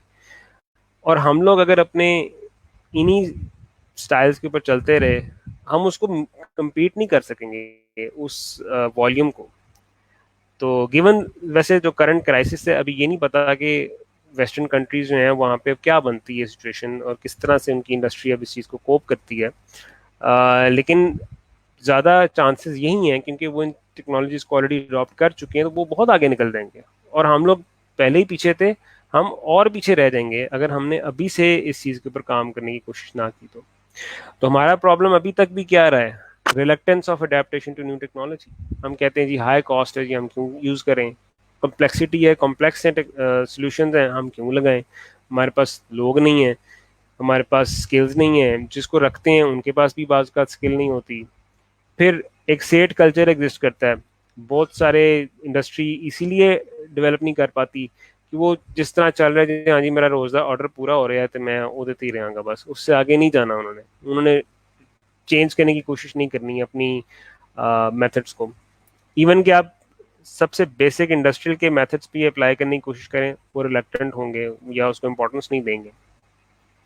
फिर उनके पास नॉलेज नहीं है कि असल में ये चीज़ें बड़ी लो कॉस्ट हो गई हैं। आपके पास माइक्रो कंट्रोलर्स, आर्डिनोज, ये जो नई टेक्नोलॉजीज़ हैं ये बड़ी लो कॉस्ट हैं। अगर सिर्फ वो अपने पर्सनल को, अपने इंजीनियर्स को, अपने लोगों को ट्रेन कर दें इन टेक्नोलॉजीज़ को यूज़ करने में, सिर्फ उसी से ही बहुत फ़र्क पड़ जाएगा। फिर lack of research and development for finding indigenous solutions to problems. एक बहुत बड़ा इशू ये है कि हम लोग बाहर की दुनिया पर रिलाई करते हैं। हम चाहते हैं कि हमें बाहर से बना बनाया सोल्यूशन मिल जाए, उसके हम कोई कंसल्टेंट्स हायर करें, वो आके पूरा सोल्यूशन बस डिप्लॉय कर दें और हमें कोई उसमें, हमने सिर्फ पे करना है और हमारे पास सोल्यूशन लग जाए। ठीक है जी, सोल्यूशन लग गया, वो महीना 2 महीना चला, उसके बाद उसमें कोई प्रॉब्लम आ गई, अब वो साल 2 साल तक वो जो सोल्यूशन डिप्लॉय किया था वो बंद पड़ा है, उसको मैनुअली ऑपरेट कर रहे हैं। ये मिसाल मैंने खुद अपने आंखों से देखी है कि हमारे इवन एक इदारे में मैं गया तो वहाँ पे उनके पास एक पीएच प्लांट था, यही वाटर ट्रीटमेंट प्लांट है उनके पास। अब वो वाटर ट्रीटमेंट प्लांट जो है उसके ऊपर एक पीएलसी लगी हुई थी एलन ब्रैडली की, और वो सारा सिस्टम उन्होंने बाहर से इंपोर्ट किया था और वो ट्रीटमेंट प्लांट उन्होंने लगाया, लोकल कंसल्टेंट हायर किए, उन्होंने वो सिस्टम उनको चला के दे दिया। विद इन 4 to 5 या 6 मंथ्स के बाद वो पीएलसी में कोई प्रॉब्लम आ गई, उन्होंने वो पीएलसी उतार दी, उनके टेक्नीशियन ने आके उसकी हार्डकोर वायरिंग करके मैनुअली उसके सेंसर्स को बाईपास करके वो सारा सिस्टम जो है वो मैनुअल ऑपरेशन पे ले गया हुआ है। अब वो मैनुअली जाते हैं, उसके वो गेट्स वगैरह ओपन करना और जो वाटर ट्रीटमेंट करनी है उन्होंने वो सारा प्रोसेस उन्होंने मैनुअल कर लिया हुआ उसके ऊपर। सो ये बिल्कुल एक गलत अप्रोच थी। उनको चाहिए था कि वो उस पीएलसी को सॉल्व करने के लिए, मसले को सॉल्व करने के लिए लोकल और लोगों को ढूंढ लेते। उनके अपने इंजीनियर्स ने क्यों नहीं ये काम किया? क्यों वो इतने अरसे से वो सिस्टम मैनुअल ऑपरेशन पे चल रहा है? तो इस तरह इंडस्ट्री में भी होता है। तो और हम जिस तरह अब एक होता है कि मैंने काम किया है एज अ कंसल्टेंट जायका के साथ, तो जापानीज इंजीनियर्स और एक्सपर्ट्स आए हमें बताने के लिए कि हम लोगों के फैक्ट्रीज में, इंडस्ट्री में क्या प्रॉब्लम्स हैं और उसके क्या सोल्यूशन हैं। मतलब हम लोग खुद इतने केपेबल नहीं है कि अपनी प्रॉब्लम्स भी हम खुद आइडेंटिफाई कर सकें, हमें बाहर से एक्सपर्ट्स की ज़रूरत है कि वो आके हमें बताएं कि हमारे प्रॉब्लम्स क्या हैं। तो इसीलिए जो लास्ट पॉइंट मैंने लिखा है कि lack culture of continuous improvement, कि कॉन्टिन्यूस इम्प्रूवमेंट इसी चीज़ को कहते हैं ना, जब तक आप अपनी प्रॉब्लम्स को आइडेंटिफाई करते रहेंगे, अपना एनालिसिस करते रहेंगे, अपना कैथारसिस करते रहेंगे, तो आप खुद ही अपने की एरियाज को ढूंढते रहेंगे कि कहाँ इंप्रूवमेंट की ज़रूरत है और वहाँ प्रोडक्टिविटी के टूल्स अप्लाई करके उसको प्रूव करते रहेंगे।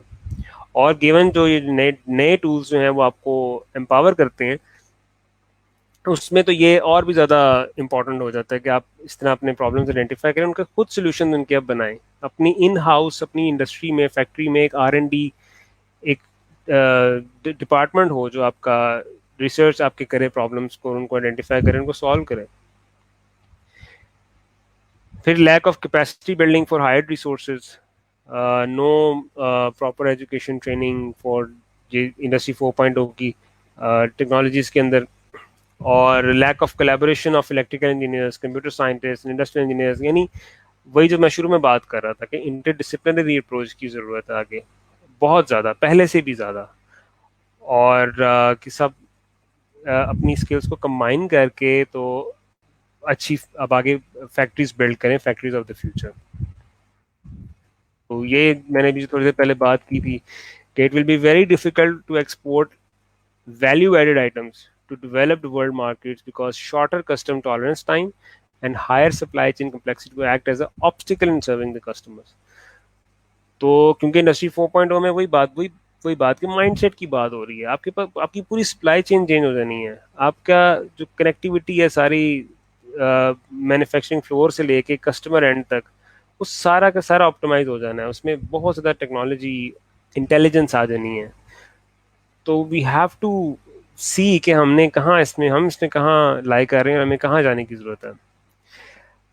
बाकी पाकिस्तान के कुछ जो इनिशिएटिव्स हैं, जिस तरह अब ये प्रेसिडेंट का इनिशिएटिव है आर्टिफिशियल इंटेलिजेंस का, वो कोशिश कर रहे हैं लोगों को ट्रेन करें इन नई टेक्नोलॉजीज़ में।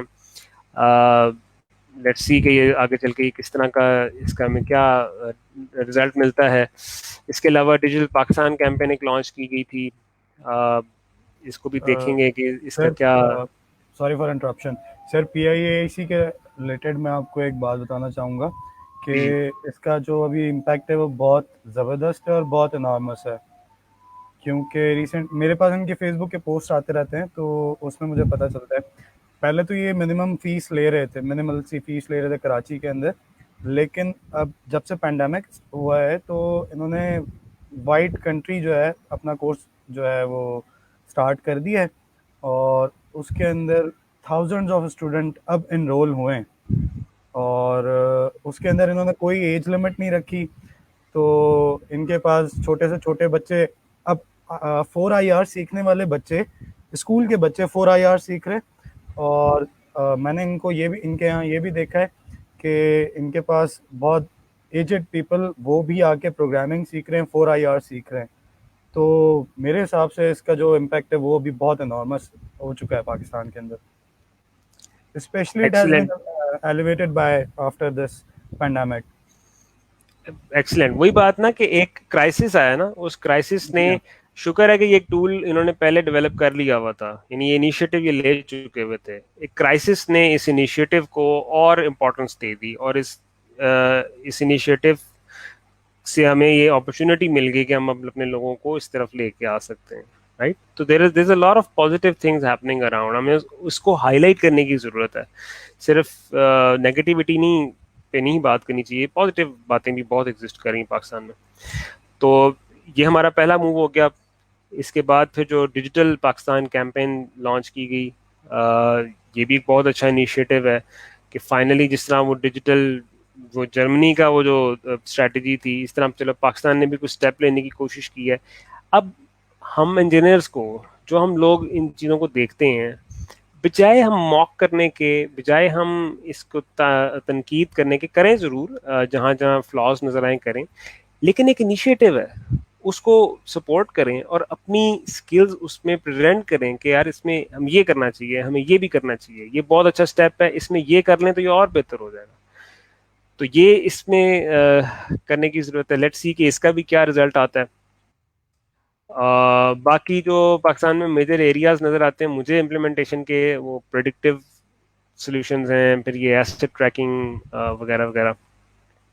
फिर डिजिटल ट्विन्स एक बहुत अच्छा कॉन्सेप्ट आ रहा है कि आपके पास एक वर्कर अगर काम कर रहा है तो उसका एक डिजिटल ट्विन भी उसके पास है, उसको हेल्प आउट करने के लिए उस काम के अंदर।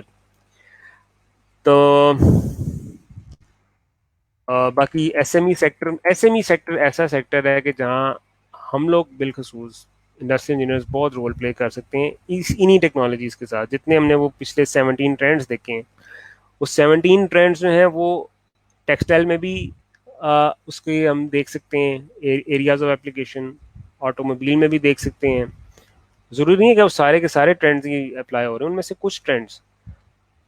और अभी से हमें फोकस करना चाहिए कि हम इन चीज़ों को रिसर्च करें, हम इन एरियाज को आइडेंटिफाई करें और सॉल्यूशंस अपने खुद बनाएं, खुद डेवलप करें और इंडस्ट्री को अवेयर करें इस हवाले से। और इसके अलावा जिस तरह ये मैंने लास्ट में यहाँ जो बात लिखी हुई है कि स्टार्टअप्स जो कि ये लो कॉस्ट सॉल्यूशंस बना सकें, तो मैं आई एम हैप्पी कि ना सिर्फ ये कि काफ़ी लोग इस एरिया में अब काम कर रहे हैं। मिसाल के तौर पे कराची में जो हमारे बड़े अच्छे दोस्त हैं माइंडस्टॉर्म इंजीनियरिंग के जो हैं लोग, वो बहुत अच्छा काम कर रहे हैं कि वो particularly industrial internet of things की जो टेक्नोलॉजी है उसके ऊपर ट्रेनिंग्स दे रहे हैं लोगों को, इंडस्ट्री के लोगों को, स्टूडेंट्स को, प्रोफेशनल्स को। मैं खुद भी एक स्टार्टअप पे काम कर रहा हूँ जिसका नाम ही मैंने स्मार्ट फैक्ट्री रखा हुआ है, और वो बेसिकली एक ओपन सोर्स आईओटी प्लेटफॉर्म है जिसके ऊपर आप लोग जब आप उसको उसकी एक्सेसिबिलिटी आप लोगों को मिल जाएगी, तो आप अपने पास अगर आर्डिनो आपके पास कोई है, कोई आपके पास माइक्रो कंट्रोलर है, आप उस प्लेटफॉर्म को यूज़ करके अपने सॉल्यूशंस को डेवलप कर सकते हैं। कि आपने सिर्फ एक सेंसर लगाना है और आपके पास उसका डेटा, उसकी जो भी एनालिटिक्स, वो आपको सारी चीज़ें आपको लो कॉस्ट में होम ग्रोन पाकिस्तान का बना हुआ एक प्लेटफॉर्म मिलेगा जिसको आप यूज़ कर सकते हैं। तो ये एक बड़ा अच्छा स्टेप हो सकता है हमारे यहाँ इस चीज़ को इंट्रोड्यूस कराने में। और भी लोगों को मैं इंकरेज करूँगा जो हमारे जूनियर्स हैं खास करके, कि वो आए आगे स्टेप अप करें और नए कोई आइडिया सोचें इसी वाले से। ये कुछ मेरी पिक्चर्स हैं जो स्मेडा के साथ, जायका के साथ, जापानीज एक्सपर्ट के साथ हमने ऑटोमोबाइल पार्ट्स मैन्युफैक्चरिंग इंडस्ट्री के साथ जो प्रोजेक्ट किया प्रोडक्टिविटी इम्प्रूवमेंट के। और ये एक सीनियर ऑटोमोबाइल इंजीनियर हैं, फिर ये सासाकी हैं जायका टीम के डिप्टी चीफ। और ये मेरे कुछ इनिशिएटिव्स हैं यानी पाकिस्तान स्टडी का तो आपको पता लग ही गया है। पजल सॉल्यूशंस मेरा बेसिकली आप कह लें कि इंडस्ट्रियल स्टार्टअप है जिसके अंदर बिजनेस कंसल्टिंग में प्रोवाइड करता हूँ। और जो स्मार्ट फैक्ट्री नीचे आपको लिखा नज़र आ रहा है, ये वो ओपन सोर्स आईओटी प्लेटफॉर्म है। इसी आइडिया को मैंने पिच किया था डाइस इनोवेशन कंपटीशन में, वहाँ पे हम 3rd पोजीशन मिली थी। फिर मैं नेशनल इंस्ट्रूमेंट्स के साथ भी काम कर रहा हूँ। नेशनल इंस्ट्रूमेंट्स एक ऐसा इदारा है कि जो टेस्ट सिस्टम्स बनाने के लिए आपको बड़े अच्छे टूल्स प्रोवाइड करता है, काफ़ी लोग इससे वाकिफ़ होंगे। इनका एक प्रोग्राम है प्लैनेट NI के नाम से, जिसमें आपको एम्पावर करते हैं। आप ये जो जिस तरह के सॉल्यूशंस की भी मैं बात कर रहा था उनको डेवलप करने के लिए आपको सपोर्ट करते हैं। ये मेरा कुछ रिसर्च वर्क है जिसमें मैंने मास्टर्स आके कंप्यूटर साइंस में किया था, जिसमें मैंने ये नॉन लीनियर जो सिस्टम्स होते हैं उनकी फिल्ट्रेशन की एक टेक्निक है उस पर काम किया था। और ये मेरा कुछ साइंस कम्युनिकेटर के तौर पे काम है, यानी ख्वारिज़मी साइंस सोसाइटी एक सोसाइटी है जो कि साइंस की एजुकेशन के हवाले से काम कर रही है। साइंस को आसान लफ्ज़ों में आसान तरीके से लोगों के पास ले जाना, लोगों को एक्सप्लेन करना, साइंस की तरफ राग़िब करना इनका मकसद है। तो ये पिक्चर हमारी एक, हम लोग साइंस मेला करवाते हैं हर साल, ये उस मेले की पिक्चर है। तो that's just about it from the presentation. अब हम ऐसा कर सकते हैं कि कोई अगर डिस्कशन करनी है तो डिस्कशन कर लें, क्वेश्चंस लेने हैं तो क्वेश्चंस ले लें। मेरा ही क्वेश्चन है। जी जी। आपको मैंने पिछली दफा भी बड़ा तंग किया था क्वेश्चन से अपने, और मैंने आपको पिछली दफा भी कहा था कि आप जो मर्जी चाहे क्वेश्चन करें, it's always good to you know explore new avenues. आपको मेरी स्क्रीन नज़र आ रही होगी? जी जी। क्वेश्चन भी था और एक आपकी डिस्कशन के अंदर ऐड ऑन कर रहा था। In 2015, the global variables market had already increased 223% from the previous year. क्या ख्याल है आपका? बहुत बड़ा चेंज है, बहुत बड़ा। and data on Statista shows it increasing by another 243% between 2015 and 2022. Still, by वही first wave of industry 4.0 and second wave of industry 4.0, ये बिल्कुल वही बिल्कुल। वेव्स है ना, ये उन वेव्स, जाहिर है जब आपको एक लहर आके टकराती है उसमें आपको पता लग जाता है ना कि लहर टकराएगी आके, तो ये उस लहर का हिस्सा है। जी हाँ, जी हाँ, जी हाँ।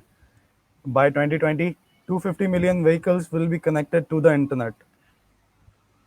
मसला ये है कि हमारे यहाँ जो ट्रेडिशनल माइंडसेट्स के लोग हैं वो इस चीज़ को या तो देख नहीं सकते, या देखते हैं तो इसको एक फिक्शन समझते हैं। जिस तरह मूवी में वो फिक्शन देखते हैं, इसी तरीके से इसको फिक्शन समझते हैं कि यार ये कोई फिक्शन बता रहा है, इसका रियलिटी से कोई ताल्लुक नहीं है।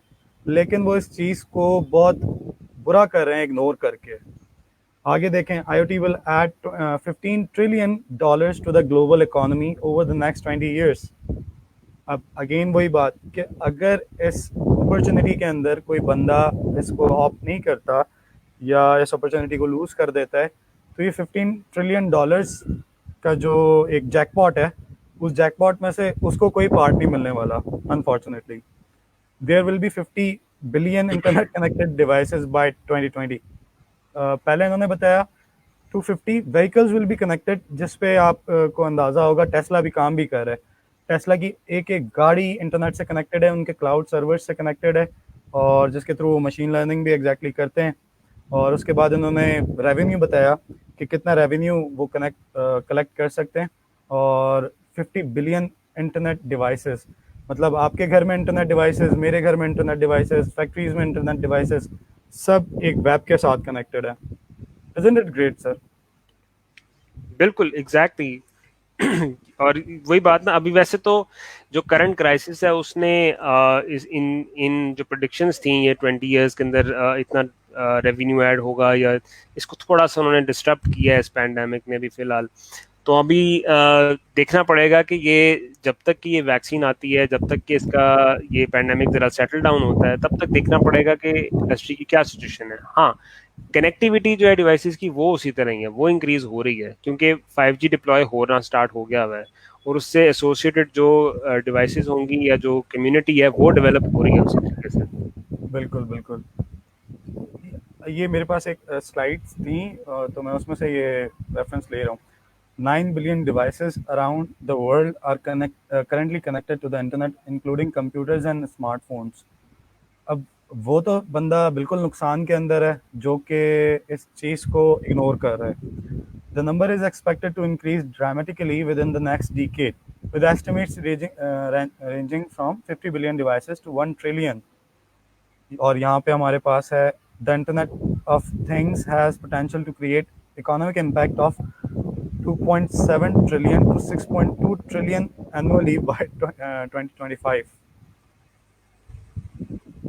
जी बिल्कुल ऐसे ही है, बिल्कुल ऐसे ही है। और मैं समझता हूँ कि ये हमारे, देखें, आपके पास अगर नॉलेज है किसी चीज़ का तो ये आपका फ़र्ज़ बन जाता है कि आप फिर उस चीज़ को शेयर करें, ना सिर्फ शेयर करें बल्कि अगर आपकी सोसाइटी में उससे कोई बेनिफिट हो सकता है वो आप कोशिश करें वो बेनिफिट पहुंचाने की ना। तो अगर इंडस्ट्री इस चीज़ को अडॉप्ट नहीं कर रही है, नहीं समझ पा रही, तो हम लोगों की ये और रिस्पॉन्सिबिलिटी बढ़ जाती है कि हम अपने तौर पे और ऐसे इनिशिएटिव लें कि हम उस चीज़ को और सिंप्लीफाई कर सकें, उनको एग्जांपल्स दे सकें, उनको डेमो दे के दिखा सकें। मिसाल के तौर पे अगर मैं एक इंडस्ट्री गया और मैंने वहाँ जाके इंट्रोड्यूस कराया जी इंडस्ट्री 4.0 का एक कॉन्सेप्ट, तो वो आगे से मुझे कहते हैं आप हमें कोई इसका एग्जाम्पल दिखा दें। तो दैट मीन्स अगर मैं उनको एग्जाम्पल नहीं दिखा सकता तो इट्स माई फॉल्ट, ठीक है ना। वो बात सुन लेते हैं, समझ लेते हैं, लेकिन they want to see some value in it, right. Value के बगैर तो नहीं वो उसको इम्पोर्टेंस देंगे। तो हम लोगों को खास और मज़े की सारी चीज़ में मज़े की बात यह है कि जो इंडस्ट्रियल इंजीनियर्स हैं बिलखसूस, वो हमारे पास नॉलेज इस तरह से है कि मतलब मैनेजमेंट का भी है, इंजीनियरिंग का भी है, इसमें आईटी भी आप साथ ऐड कर दें तो आप लोगों को एक बड़े ब्रॉड हॉराइजन में चीज़ एक्सप्लेन कर सकते हैं। जो एक बंदा एक पर्टिकुलर यानी इलेक्ट्रिकल इंजीनियर है उसको हम मैनेजमेंट की बड़ी कॉम्प्लेक्स कोई चीज़ आराम से इजी करके उसकी फील्ड से रिलेट करके उसको एक्सप्लेन कर सकते हैं। तो हमारे पास एक लीडरशिप अपॉर्चुनिटी है इसमें कि हम लोगों की माइंडसेट चेंज करें और उनको इस नई टेक्नोलॉजी की तरफ, आने वाले टाइम की तरफ उनको लेके आए। Right sir.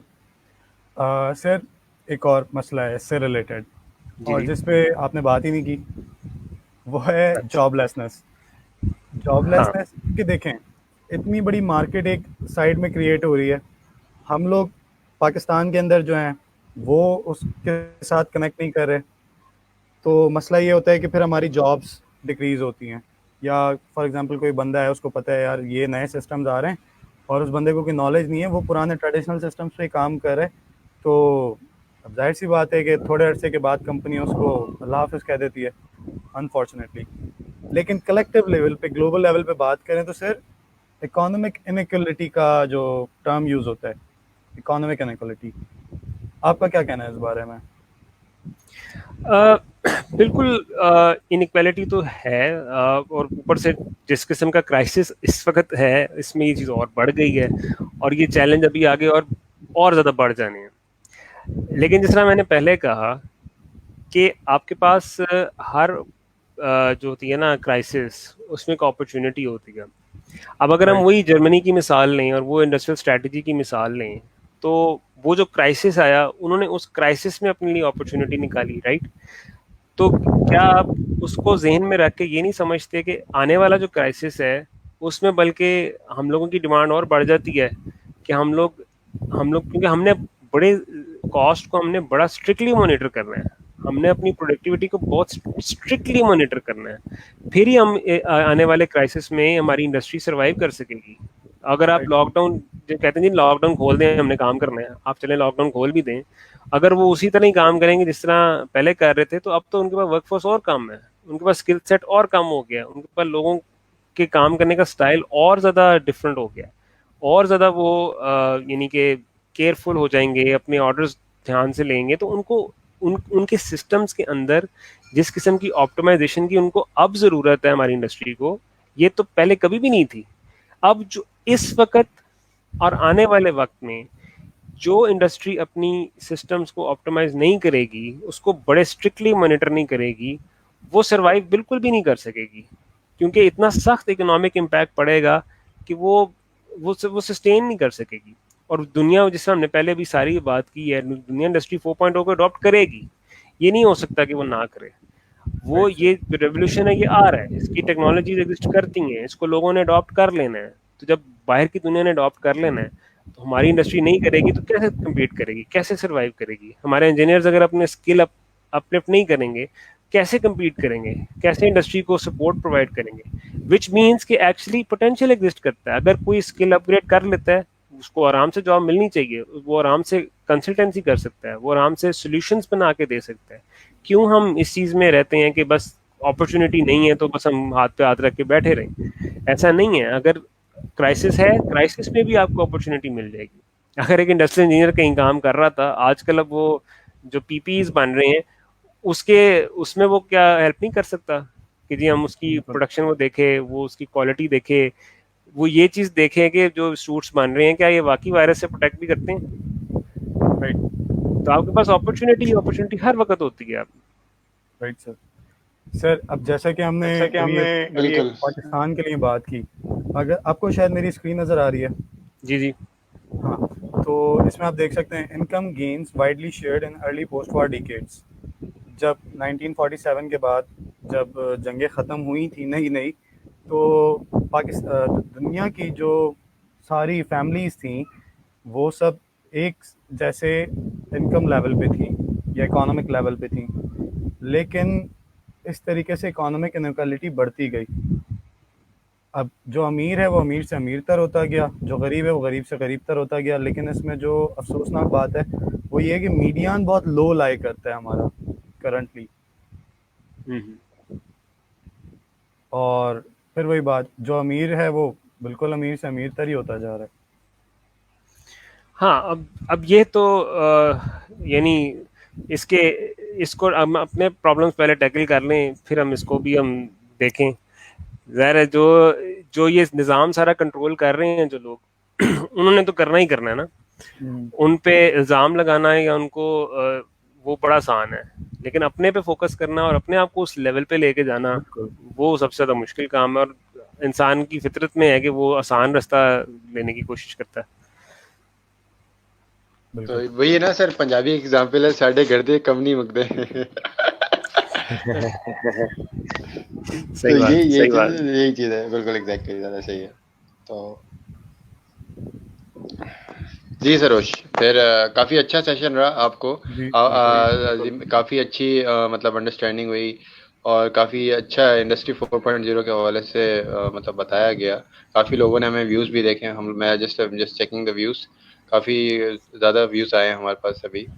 तो मतलब कराची से काफ़ी लोगों ने हमें मतलब अजीम साहब को देखा है, अजीम भाई को सुना है कि क्या है, what is industry 4.0 and all that, क्या एस्पेक्ट है, और क्या आने वाले वक्तों में हमारे पास क्या आने वाला है, और ईच एंड एवरीथिंग बताया। तो हम हमारा भी यही है कि इस चीज़ को जितनी जल्दी हो सके अडॉप्ट की जाए। ठीक है, इंडस्ट्री के है, मतलब इंडस्ट्री आगे जा रही है और इस तरीके से है, बट हम लोगों ने ही एजुकेट करना है। ये भी हमारा ऐसा एक प्लेटफॉर्म है कि हम लोगों को एजुकेट करें, किसी भी रिसोर्स से लेकर। तो ये चीज़ है।